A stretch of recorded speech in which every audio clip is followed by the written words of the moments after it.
Hello guys আজকে আমরা class 6 unit 7 supplementary reader যার নাম আছে আ প্যাক্ট উইথ দ্য সান, সেটার দি ওয়ান্ডার কল্ড স্লিপ, এই যে চ্যাপ্টারটা আছে সেটার ইংলিশ টু বেঙ্গলি ট্রান্সলেশন করব।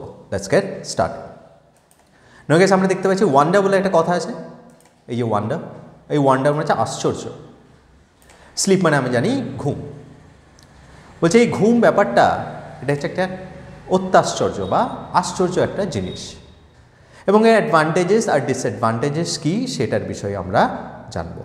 We know enough about what sleep is, though we don't know what exactly causes sleep. Now we know enough মানে যথেষ্ট। তাহলে আমরা ঘুমের ব্যাপারে হোয়াট স্লিপ ইজ মানে ঘুম জিনিসটা কি সেটা আমরা যথেষ্টই জানি। কারণ কি, কারণ আমরা জীবনে সাবস্ট্যান্সিয়াল অ্যামাউন্ট অফ টাইম মানে বেশ কিছুটা সময় ঘুমিয়ে কাটাই একটা দিনের। কিন্তু we don't know what exactly causes sleep, কিন্তু এই যে আমরা ঘুমাই, এই ঘুম আসার কজ মানে কারণটা কি সেটা আমরা কিন্তু এক্স্যাক্টলি জানি না। Sleep is a state of rest, এটা আমরা জানি যে ঘুম একটা কি, ঘুম হচ্ছে একটা রেস্ট মানে বিশ্রামের একটা অবস্থা। অ্যান্ড আনকনশিয়াস রেস্ট, আনকনশিয়াস মানে যে সময় আমরা ঘুমাই সেই সময় কী হয়, আমরা তো বিশ্রাম নিই, বিশ্রাম নেওয়ার সাথে সাথে সেই বিশ্রামটা কী হয় আনকনশিয়াস, মানে আমরা সজ্ঞানে থেকে সেই বিশ্রামটা নিই না। মানে আমরা যখন ঘুমাই তখন এক প্রকার আমরা আনকনশিয়াস হয়ে যাই। When we sleep, our body recovers from fatigue caused by the day's activities. না, যখন আমরা ঘুমাই তখন কি করে, আমাদের শরীর রিকভার করে। রিকভার মানে পুনরুজ্জীবিত করে, মানে যেগুলো ক্লান্ত হয়ে যায় সেটাকে আবার পুনরায় উজ্জীবিত করে। ফ্রম ফ্যাটিগ, ফ্যাটিগ মানে ক্লান্তি, cause by the day's activity. তাহলে আমরা সারা দিনে যে সমস্ত কাজকর্ম করি সেই কাজকর্মগুলো করার ফলে আমরা ক্লান্ত হয়ে যাই, এবং তারপরে সেই শরীর আবার যখন ঘুমায় তখন সেই শরীরে যে সমস্ত অঙ্গ প্রত্যঙ্গগুলো ক্লান্ত হয়ে যায় সেগুলো আবার পুনরুজ্জীবিত হয়ে পড়ে। কিসের জন্য? Just because of sleep. After a good sleep and the rest that it gives, তারপরে আ গুড স্লিপ, এটা ভেরি ইম্পর্টেন্ট গাইস, মানে ঘুমটা যেন গভীর হয়, অ্যান্ড রেস্ট এবং তারপরে বিশ্রাম, মানে ভালো ঘুম এবং বিশ্রাম নিলে এটা কি হয়, এর ফলাফল দ্যাট ইট গিভস মানে এর ফলাফল কি হয়, উই বিকাম অ্যালার্ট, আমরা কি হয়, আমরা আবার অ্যালার্ট হয়ে যাই মানে সচেতন হয়ে যাই, অ্যান্ড অ্যাক্টিভ এবং সক্রিয় হয়ে যাই, ready for the normal activities of the day, এবং এরকম হয়ে যাব মানে আমরা আবার সতেজ এবং সচেতন হয়ে যাই, এবং তার ফলে আমরা যে প্রতিদিনের যে কাজকর্ম সেগুলো আমরা সাধারণভাবে করার জন্য প্রস্তুত হয়ে পড়ি।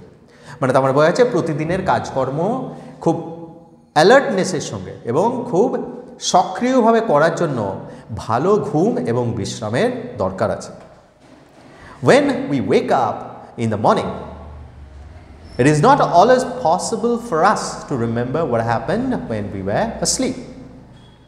না, যখন আমরা সকালে ঘুম থেকে উঠি এটা সবসময় সম্ভব হয় না। কি রিমেম্বার মানে মনে রাখা, যে what happened when we were asleep, যে আমরা যখন ঘুমিয়েছিলাম তখন কি হয়েছে সেটা সব সময় মনে আমাদের থাকে না। We may remember a dream, but the rest of our sleep was a kind of darkness in which nothing seems to have taken place. Now we may remember a dream, ওই যে বলছে না সব সময় সম্ভব হয় না কি আমরা করছিলাম ঘুমের সময়, মাঝে মাঝে কখন সম্ভব হয়, রিমেম্বার মে মানে মনে করতেও পারি, কিছু কিছু কথা স্মরণ থাকে, যেমন একটা ড্রিম, একটা স্বপ্ন আমি দেখেছি, সেই স্বপ্নটা হয়তো আমাদের স্মরণে থাকতে পারে। But the rest of our sleep, কিন্তু যতটুকু সময় স্বপ্ন দেখেছি সেইটুকু সময় ছাড়া বাকি সময়টা আমরা ঘুমের সময় কি করেছি সেটা কিন্তু আমাদের মনে থাকে না। সেটা কি মনে হয়, ওয়াজ এ কাইন্ড অফ ডার্কনেস, সেটা অন্ধকারের মধ্যেই থাকে, এবং মনে হয় সেই অন্ধকারের মধ্যে nothing seems to have taken place, মানে সেই অন্ধকারে যেন কিছুই হয়নি। Several things happen to our body while we are sleeping. না, আমাদের শরীরে কি কি ঘটনা ঘটে, অনেক কিছু, সেভারাল মানে বেশ কিছু জিনিস আমাদের শরীরে ঘটে যখন আমরা ঘুমাই। When we sink deeper into sleep, যখন আমরা গভীর ঘুমে অচেতন হয়ে যাই, our muscles relax more, আমাদের যে মাসেলস আছে সেগুলো আরও বেশি রিল্যাক্স হয়ে যায়, রিল্যাক্স মানে আলগা হয়ে যায়।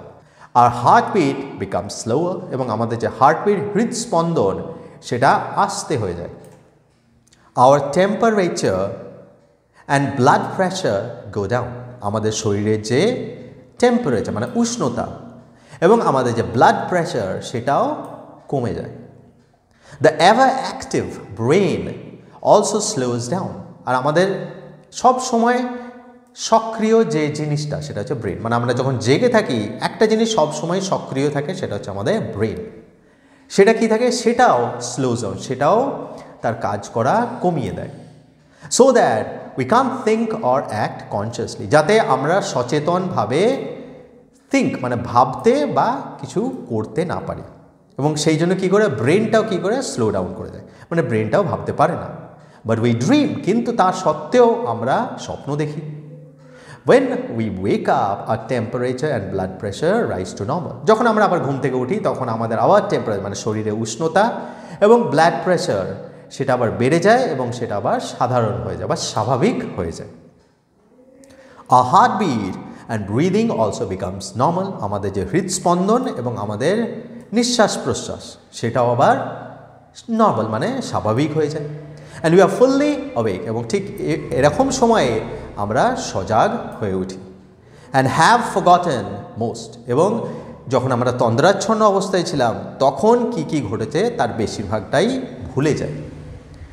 if not all, যদিও সবটা ভুলি না, কারণ আমরা আগে দেখেছি যে এখানে লেখা আছে যে যেটা স্বপ্ন দেখি তার কিছু কিছু যদি আমাদের মনে থাকে তাহলে সেইটা আমরা ঘুমের পরে কাউকে বিবরণ দিতে পারি। The dreams that we had while sleeping, মানে শুধুমাত্র ওই স্বপ্ন দেখার সময়টুকু ছাড়া বাকি আর ঘুমের মধ্যে কি কি হয়েছে সেই জিনিসগুলো আমরা মনে করতে পারি না। Now what is a dream? না, ব্যাপারটা হচ্ছে স্বপ্ন জিনিসটা কী তাহলে? It is an activity of the mind that takes place when we are sleep. তাহলে সোজা কথা বলতে গেলে এটা হচ্ছে মাইন্ডের মানে আমাদের মনের একটা ক্রিয়া বলা যেতে পারে, যেটা যখন আমরা ঘুমাই তখন ঘটে। Some dreams are probable while others are not. Probable মানে হচ্ছে যেগুলো রিয়েল লাইফেও সম্ভব হওয়া সেগুলো বলে probable, while others are not. আর অন্য যেগুলো স্বপ্ন হয় যেগুলো আজগুবি হয়, মানে যেগুলো সাধারণ মানে রিয়েল লাইফে হওয়া সম্ভব নয়। That only means that many of the things that happen in dreams could happen when we are awake. তাহলে এই কথাটা মানে কি হচ্ছে? এর কথাটা মানে হচ্ছে যে স্বপ্নের মধ্যে যা যা দেখি তার অনেক কিছু আমাদের যখন আমরা জেগে থাকি সেই সময়েও হওয়া সম্ভব, অ্যান্ড আদার্স কুড নট। আর যেগুলো আজগুবি স্বপ্ন দেখি সেগুলো আমরা যখন জেগে থাকি সেগুলো হওয়া সম্ভব নয়। Dreams seem to be important for several reasons. Now seems to be মানে হচ্ছে মানে এখন বিজ্ঞান বলছে যে আমাদের ফাংশন করার জন্য ড্রিমস মানে স্বপ্ন খুব ইম্পর্টেন্ট মানে গুরুত্বপূর্ণ। তার অনেকগুলো বেশ কয়েকটা বা অনেকগুলো রিজনস আছে। কি? One is that our dream can help us to sleep through noise or other disturbances. তাহলে এই ড্রিম আমাদেরকে কি করে? সাহায্য করে ঘুমাতে। কি অনেক গোলমাল হচ্ছে বা অন্য কোনো ডিস্টারবেন্সেস আছে, উপদ্রব আছে, সেই উপদ্রব থাকা সত্ত্বেও আমরা যেন ঘুমাতে পারি। এই ড্রিম আমাদেরকে এই বলা যেতে পারে যে এই প্র্যাকটিসটা করিয়ে দেয়। For example the alarm clock rings, example হিসেবে ধরা গেল অ্যালার্ম ক্লকটা বাজছে, but our mind causes us to dream that the telephone or doorbell is রিংিং। কিন্তু আমার মন আমাকে কি সিগন্যাল দিচ্ছে? আমার মন বলছে না না এটা অ্যালার্ম ক্লক বাজছে না, এটা হচ্ছে এটা আস টু ড্রিম। আমাকে মানে মাইন্ড আমাকে এই স্বপ্নটা দেখায় যেটা অ্যালার্ম ক্লক বাজছে না, এটা টেলিফোন বা ডোরবেলটা বাজছে, and that we are awake and answering it. এবং স্বপ্ন আমাকে এটা দেখাচ্ছে যে আমি জেগে আছি এবং সেই টেলিফোন বা ডোরবেলের উত্তর দিচ্ছি। তাহলে যদি অ্যালার্ম ক্লকটা বাজেও তাহলেও আমরা ড্রিম মানে মাইন্ড কী করছে? আমাকে একটা তন্দ্রাচ্ছন্ন অবস্থায় রেখে একটা স্বপ্নের রাজ্যে নিয়ে যাচ্ছে, যেখানে আমি নয়েজটা বা অ্যালার্ম ক্লকটা শুনতে পেলেও আমি কিন্তু জেগে উঠছি না। ওই স্বপ্নের মধ্যেই সেই অ্যালার্ম ক্লকটাকে টেলিফোন বা ডোরবেল রিং হিসাবে ভেবে আমি ওটাকে আনসার করছি। Certain doctors have found that one's dreams often reveal a great deal about one's problem and that if understood correctly they can provide a key to the solution of those problems. Now কিছু কিছু doctors এখন কি বলছে, তারা এটা খুঁজে পেয়েছে বিভিন্ন রিসার্চের মাধ্যমে যে একজনের স্বপ্ন রিভিল মানে দেখাতে পারে বা উন্মোচন করতে পারে, একজন মানুষের মধ্যে কি কি অসুবিধা আছে সেইটার ব্যাপারেও অনেক জিনিস একটা ড্রিম থেকে আমরা ইন্টারপ্রিট বা বুঝতে পারি ইফ আন্ডারস্টুড কারেক্টলি, এবং সেই স্বপ্নটাকে যদি সঠিকভাবে বোঝা যায় দে ক্যান প্রোভাইড এ কি to the solution of those problems. তাহলে ওই যে প্রবলেমগুলো যে সম্মুখীন হচ্ছে সেই ব্যক্তিটা, সেই প্রবলেমগুলো সম্বন্ধে জানা যায় তাই নয়, তার সলিউশন মানে তার উত্তরও, মানে সেই অসুবিধাগুলোর উত্তরও সেই স্বপ্ন থেকে পাওয়া যায়। But we must remember one thing, কিন্তু আমাদের একটা জিনিস অবশ্যই মনে রাখতে হবে, dreams cannot be used as a way to tell the future, যে ড্রিমস দেখে আমরা কোনোদিন ফিউচার বা ভবিষ্যৎ বলতে পারি না। অনেকে বলে না এই স্বপ্নটা দেখেছি মানে ফিউচারে এটা হতে পারে, এটার কিন্তু কোনো সায়েন্টিফিক এভিডেন্স আজ পর্যন্ত পাওয়া যায়নি। They simply can never tell the future, মানে তারা কোনোদিনও ভবিষ্যৎ বলতে পারে না। Sleep is the most common experience, এবং এই স্লিপ হচ্ছে ঘুম হচ্ছে একটা খুবই কমন, মানে এই অভিজ্ঞতাটা সবার হয়। But how many of us really think about the wonder and power of sleep? কিন্তু এই প্রতিদিনই তো আমরা সবাই এই জিনিসটা করে থাকি, এই ঘুম জিনিসটা সবাই করে, কিন্তু আমাদের মধ্যে কতজন এই যে আশ্চর্য জিনিস একটা ঘুম এবং এর যে কত ক্ষমতা আছে সেটা সম্বন্ধে ভাবনা চিন্তা করি? Many poets have written beautiful poems about sleep. অনেক কবি এই ঘুম নিয়ে অনেক সুন্দর সুন্দর কবিতা লিখে গেছে। Here is one in which the poet is describing the experience of falling asleep. এখানে আমরা একটা কবিতা পড়ব যেখানে একটা poet when you are falling asleep, মানে যখন তুমি তোমার অওয়েক মানে জেগে থাকার অবস্থা থেকে ঘুমন্ত অবস্থার মধ্যে যাচ্ছ তখনের অভিজ্ঞতাটার কথা বর্ণনা করতে চাইছে। দেখা যাক, কবিতার নাম হচ্ছে lights out. I have come to the borders of sleep, the unfathomable deep. Unfathomable মানে যেটাকে পরিমাপ করা যায় না, যেটাকে বোঝা যায় না, মানে বোঝা শোনার বাইরে এরকম একটা জিনিস। Deep forest by all must lose, বলছে এটা এই ঘুম হচ্ছে এমন একটা ফরেস্ট মানে হচ্ছে জঙ্গল, ওয়ার অল মাস্ট লুজ, যেখানে সবাই হারিয়ে যায়, কারণ সবাইকেই ঘুমাতে হয়। দেয়ার ওয়ে কি তাদের রাস্তা, however straight or winding, soon or late they cannot choose. এবং কি হয়, অনেকের ঘুমানোর অনেক উপায় থাকে। কেউ দেখবে মানে বিছানাতে শুলেই ঘুমিয়ে যায়, কেউ আবার তাকে অনেক এপাশ ওপাশ করতে হয়, তো সে হচ্ছে হাউএভার স্ট্রেট মানে যে সঙ্গে সঙ্গে ঘুমিয়ে যাচ্ছে, ওয়াইন্ডিং যে হয়তো অনেক এপাশ ওপাশ করে অনেক বই টই পড়ে মেডিটেশন করে তবে ঘুমাতে যাচ্ছে, কেউ খুব তাড়াতাড়ি ঘুমিয়ে যায় সুন, কেউ লেট, কারো ঘুমাতে মানে ঘুম আসতে দেরি হয়। দে ক্যানট চুজ, কিন্তু এইটা তারা কিন্তু তাদের নিজেদের পছন্দ মতো করে করতে পারে না। মানে এই ঘুম আসা ব্যাপারটা এই কবির মতে এটা হচ্ছে একটা বোঝাপড়ার বাইরে একটা আশ্চর্য জিনিস, এবং এটার অভিজ্ঞতা সবারই থাকে আমরা জানি। এবং কে তাড়াতাড়ি ঘুমাবে আর কে দেরি করে ঘুমাবে সেটা কিন্তু দে ক্যানট চুজ, সেটা তারা চুজ করতে পারে না, সেটা আমরা এখন সায়েন্স বলছে সেটা মাইন্ড চুজ করে। তোমার মাইন্ড কীরকম অবস্থায় আছে সেটার উপর ডিপেন্ড করে তুমি তাড়াতাড়ি ঘুমাবে না দেরি করে ঘুমাবে সেটা। There is not any book or face or dearest look that I would not turn from now to go into the unknown. I must enter and leave alone.